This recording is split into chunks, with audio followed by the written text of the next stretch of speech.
DC Masud এখানে এসে ক্ষমা চাইবেন এবং তাকে প্রত্যাহার করতে হবে। পুলিশের যে ডিসি ছিলেন, এখানে যে ওসি ছিলেন, এরা ব্যর্থ হয়েছে। যে কোনো একটা সাধারণ ছাত্রদের, বুয়েটের ছাত্রদেরকে সামলা দিতে তারা ব্যর্থ হয়েছে। সুতরাং আমরা এটার অবিলম্বে পদত্যাগ। পুলিশ আরো সংযত আচরণ করতে পারতো, কিন্তু আমার কাছে মনে হয়েছে যে তারা ছাত্রদেরকে মানে বেশি কি বলবো যে ঠেলায় দেওয়ার চেষ্টা করেছে। জুলাইয়ের ক্ষোভ আমি বলতে চাচ্ছি না, কিন্তু ওভারঅলি যে কাজটি হয়েছে পুলিশের দায়িত্বশীল কোনো আচরণ হয়নি। অথচ গতকালকে পর্যন্ত পুলিশ বারবার আমাদের সাথে কথা বলেছে যে আমরা সংযত ছিলাম, বসেছিলাম, এতদিন আন্দোলন ছিল, কোনো অসুবিধা ছিল না, কিন্তু আজকে বিনা উস্কানিতে পুলিশ যেটি করেছে এটি খুবই অন্যায় করেছে। সুতরাং আমি সরকারকে অনুরোধ করব, যারা এই কাজে দায়ী তাদেরকে তদন্ত করে ব্যবস্থা নিতে হবে। আর পুলিশের যে ডিসি ছিলেন, এখানে যে ওসি ছিলেন, এরা ব্যর্থ হয়েছে। যে কোনো একটা সাধারণ ছাত্রদের, বুয়েটের ছাত্রদেরকে সামলা দিতে তারা ব্যর্থ হয়েছে। সুতরাং আমরা এটার অবিলম্বে পদত্যাগ চাই।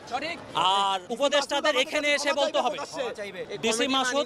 ডিসি মাসুদ এখানে এসে ক্ষমা চাইবেন এবং তাকে প্রত্যাহার করতে হবে। ভিতরে ঢুকে যায়, একেবারে মাননীয় প্রধান উপদেষ্টা বাসভবন অবধি চলে যায়। এরপরে আমরা ওখানে বাধা দিয়ে ওখান থেকে আমরা আস্তে আস্তে ডিসপাস করা শুরু করি। আমরা পানি ওয়াটার কানুন মারি। আমাদেরও অনেকেই ব্যাপক তারা এগ্রেসিভ ছিল, প্রচুর ঢিল মারছে। আমাদের এই যে হাতটা দেখলেন, আমাদের আসলে অবস্থা খুব খারাপ। আমাদের হচ্ছে মানে সামনে যেহেতু ছিলাম, তারা কিন্তু মারছে এবং আমাদের কয়েকজন গুরুতর আহত। এখন তারপরেও তারা হচ্ছে এখানে এই অবস্থায় আছে। এটা কিন্তু একটা ইস্যু ছিল।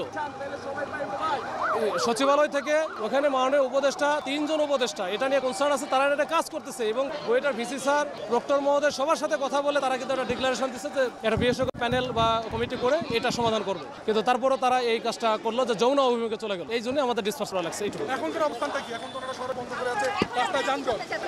এখন আপনারা কি করবেন আসলে?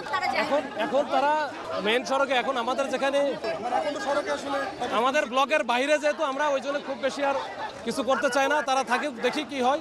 আমরা ব্লকের ভিতরে আবার গেলে আমরা আমাদের ব্যবস্থা নেব।